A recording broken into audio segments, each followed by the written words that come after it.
All right, beautiful people. Welcome back to another amazing and impactful episode of the True Health Forever podcast, where we should live our best life through the lens of holistic health. I'm your host, Truvel, creator of Black Wall Street, the board game, and as usual, I have with me the royal, the queen-rific, the smiling, the hoop earring wearing, the self-love goddess herself. Please introduce yourself to the folks. What's up, party people? My name is Sinclair, aka the Health Nerd, and excited to be joining you on a Monday afternoon. Yes, switching it up. Really not on purpose. Really not on purpose. It was an action-packed weekend, and we were like, it's a holiday weekend. We have extra time on Monday. Let's go ahead and push this out, and let's record on Monday. Yesterday it was a blur.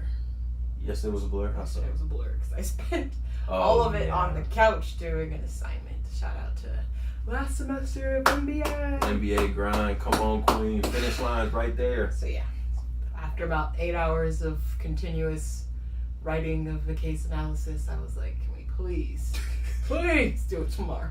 At that point, it was like 8 o'clock p.m. We hadn't eaten. It would not have been a good class. We're here. True Health. What's my name again? The Tired Nerd.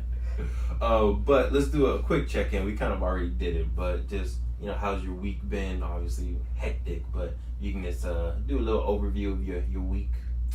It was a good week. Yeah, it was a busy week.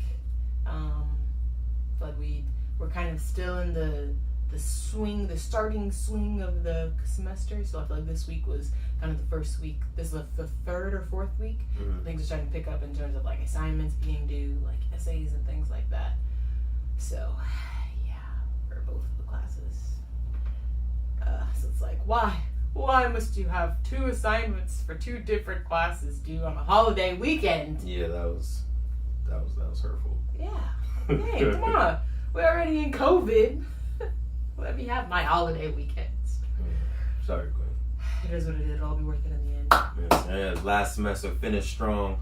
For me, it was a solid week. But y'all, this heat wave is something. Listen, I've been running still almost every day this week. And yeah, this heat, like I started jogging, and usually I don't stop. Usually I like to just go. And I was like, nah, I can't. I need a rest. Good job for following your body. Yeah, I calibrated. I was like, no. If I keep going at this rate, I will faint in 3, 2, 1. Yeah. So still trying to get it, but that heat wave is definitely slowing me down a little bit. What else was good this week? Had a good little family powwow, family meeting with my dad and my cousins. We've started to get together and just talk to each other more often as black men, and be able to talk about investing, talk about our families, talk about just supporting one another. So I think it's a good call. I know typically it gets in the way of our Sundays because it's a call at 7 p.m. on Sundays, but it is something that does pour into my cup. So I do appreciate those moments. So it's good stuff. For some background, right? And we do a lot during the week. We got our full-time jobs, and we got all the other extra stuff we do. So we got our weekend is Friday, Saturday, Sunday.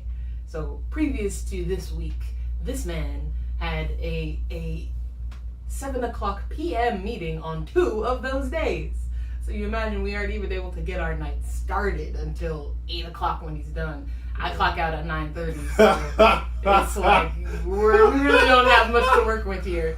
So luckily one of the meetings got moved, so now we get a solid Friday evening for date night. Really, that's what it was originally. It was date night. So, but hey, as long as it pours into your cup, that is what matters. It does. It's good stuff. Oh, yeah, you be clocking out at 9:30 religiously. But, so today's podcast, thanks for rocking with us. Happy Monday. Today's podcast, we're going to be talking about supporting black fashion brands. Okay, so when did I make this statement? Maybe 6 months ago, maybe even a year ago. I think it was about a year ago. Yeah? By now, yeah. It was about a year. Time in COVID, again, is a black hole. It was because it was definitely not in 2020. Yeah, so it was before COVID. But I was like, by the end of 2021, the end of 2020, start of 2021, I want to be wearing either brands of people that I know personally, like, okay, I know the designer, I know the people who manufactured it, I know them and I believe in their brand, or Black-owned brands. And obviously those can overlap, but some of them can be an ally, it can just be a friend that I really rock with who maybe isn't in the diaspora. So long story short, we've been making pretty good strides towards that goal. We still have some time, so definitely if y'all have fashion brands that you want to shout out, leave us a comment on True Health Forever on Instagram. If you're listening to Spotify, go ahead and send us a comment. If you're on YouTube, True Health Forever page, like and subscribe, and let us know what fashion brands y'all think we should be rocking with. Anything else before we hop into it, Queen? All right, well, without further ado, let's get into the episode.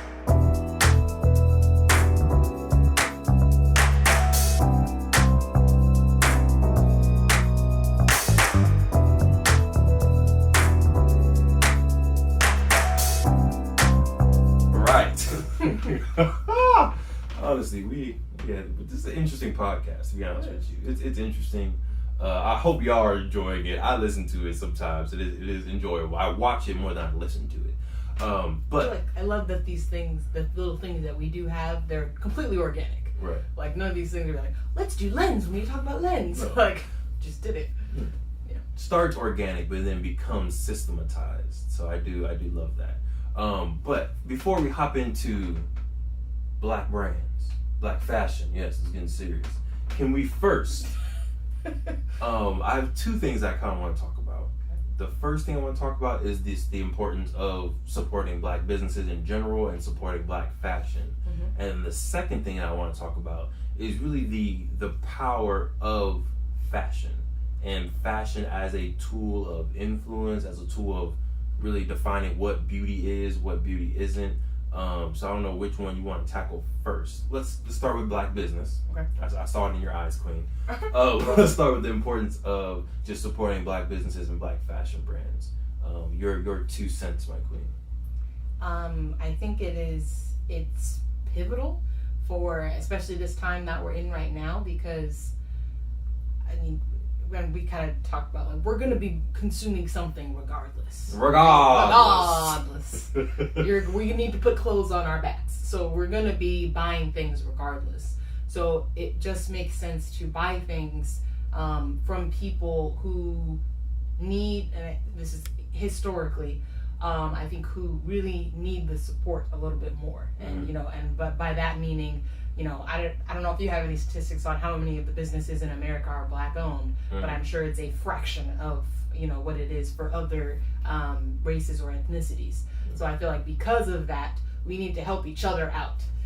So it's like, it's already, I feel like, I can't imagine to the point where we're even venturing past the Black people supporting Black owned businesses and to just everybody support Black owned businesses. Facts. But we got to start at the beginning. Like, first we need our own to support our own. And I feel like it's just it's a value thing. Like, I feel like we need to kind of start changing our mindset. Sometimes we just want to go for what's the cheapest thing or what's the most well-known thing. I feel like those are usually the two things that you can go through. I even want the name brand thing that's going to make me look cool. I want the clout, or I want the discount. Right, that's it. Like, those are two things that we want, that we want. But I feel like really taking some intentionality behind, like, who actually made this? Is this something I want to support? What is the meaning behind this? Who created it? What's the why behind the brand? I feel like you really should support that for anything that you're wearing. Facts. So yeah, I feel like we just we're in a point, which is good, and I hope it's not just a trend. Hopefully it's a start of a culture shift where we are going to be investing our dollars into our own community first. Right. And I always like by now I should be able to repeat it, but I can't quite yet. But in his Black Wall Street presentations, he talks about how the dollar circulates within the Black community. It's in the Black community for less than a day. Less than a day. Less than 24 hours. A dollar is earned and spent outside of the Black community, which is crazy. Right. And back in when Tulsa, Oklahoma, Black Wall Street, Greenwood was thriving and popping. Mm-hmm. What was it? Almost an entire year. It was like 362 days. That's crazy. Like literally almost an entire year, the dollar would stay in the community. And back then it was interesting because it's not like they had a huge choice. You know, when you walk into a, let's say, I don't want to say a name brand just to be bad at them, but let's say you're walking into a name brand mall or a store today and you're not able to, you know, walk into the front door. Or you're only able to shop at the discount section. You can't shop in the entire store. After a while, you're gonna be like, I'm not going here anymore. Like, y'all aren't treating me the way you're treating other people. I can't even buy the best stuff. I'm not gonna go here. I'm gonna go to the store in my neighborhood where I can buy whatever I want. The owner's gonna look me in my eyes, ask me if I need any assistance, and I may even get a glass of water. You know, it's like service. I feel it. So, you know, back then, Greenwood, again, this is like 1898 to 1921. They really had the best service going to their own shops. They got the best materials going to their own shops, and then they knew their people. So the dollar circulated, again, for almost an entire year. Whereas today, you know, someone makes a check, we're going to Gucci, we're going to Tom Ford, we're buying the Louis Vuitton, we're buying all these things that are not owned by us. We have no idea really what Gucci or Louis Vuitton, what they do with that money to support the Black community or support any communities of color. Lord knows they do not need it. Yeah, and they definitely don't need it. Like, these brands have been around for many, many years. Their legacy is solidified. You know, much love to their hard work. But at this time, it's like we need to start putting money, support, and value into people that will pour back into our communities. So we're going to highlight a few of those fashion brands that we think are doing that. But if y'all have more, definitely share. Like, we don't know all of them. We're definitely willing to support more on a limited budget. You know, I mean, you can send us the real expensive ones and maybe we'll save up. We'll give them a shout out. No guarantee I'm going to spend $1,000 on anything. Just to make that clear. Like, I'm not a huge fashion person like that. Let's see. One other thing. Oh, go ahead. I heard the breath. I heard the breath of wisdom and intellectualness coming. I'll remember mine. I don't want you to forget. I already forgot. Well, that's awkward. I was gonna say, and you know, there's two sides to every coin. So I feel like what some of the, even growing up, like some of the pushback that I've heard, or that even I'm guilty that I've said before on, this is why I don't support Black businesses. Let's get into it. And it is, I'm sure, right? It's like the what are the rules? Is this where I'm going to? What are the rules section? What are the rules? Yes, that's actually a good one. What are the rules? Okay, let's go. If a Black-owned business has subpar to terrible in a range. Jeez, subpar to terrible. I'll give a range. Uh-huh. Service. Do I have to still support them, or can I go somewhere where they're going to actually have the food and they're not going to run out 2 hours before closing, or whatever it is? When they enter the phone, they're actually going to be like, hey, you know, welcome to rather than like, hello. Like, we've all been there. Let's be real. Like, there's not always that attention to detail when it comes to service at Black-owned businesses. And I hope that this is all, that there will also be a culture shift from the business owner point of view to say, hey, if we're serving our own, it only makes sense to give the best. Right. So I feel like on both sides, right? Provide the best product, the best service, the best customer service that you can, because it does matter. I feel like sometimes we feel like it's whatever. They just, if I'm a restaurant, just give them the food. It's gonna be good. That's all that matters. But like, it's the whole experience that really does matter. If you looking at me funny, or if I don't even get a hello, or if you're always out of things, like, your food is going to have to be magnificent for me to want to continue to come back. Because otherwise... Perfect example, I think, and I do want to get to what are the rules. I will answer that. But how a business or how an experience makes you feel is sometimes more important than the actual product that you get. Right? So, for example, the iPhone, Apple, their product, in my opinion, I've never bought an Apple product. I have friends that have used them. In my opinion, I have friends, and I started off with you used to. You've been converted, so I don't even want to remember your past ways anymore. I had the phone, the iPad, the iPad. Yes, you've been converted, kind of. You still have the Mac. We're gonna get rid of that soon. But I feel like people get the iPhone because like that unboxing experience, the fact that everything connects, the fact that you walk into an Apple store and you're immediately saying, "Hey, can I help you? Welcome to Apple." Like they just have an amazing experience. Literally somebody waiting there. Yeah, they just can't wait to greet you. Like just that huge customer service. So the experience is very important. I'm trying to think of another example. If you've listened to the podcast, you're gonna know this. The Queen's favorite trip or favorite place is where? Queen, go ahead and answer.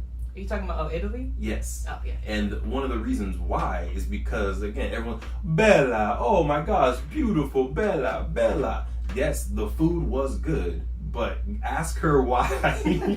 I will never forget those. The food was good, but ask her why. The main thing is I felt welcome, I felt safe, people were calling me beautiful, the experience was so good. So to my amazing Black business owners, including ourselves, which we're struggling with, you definitely want to make sure you curate that experience.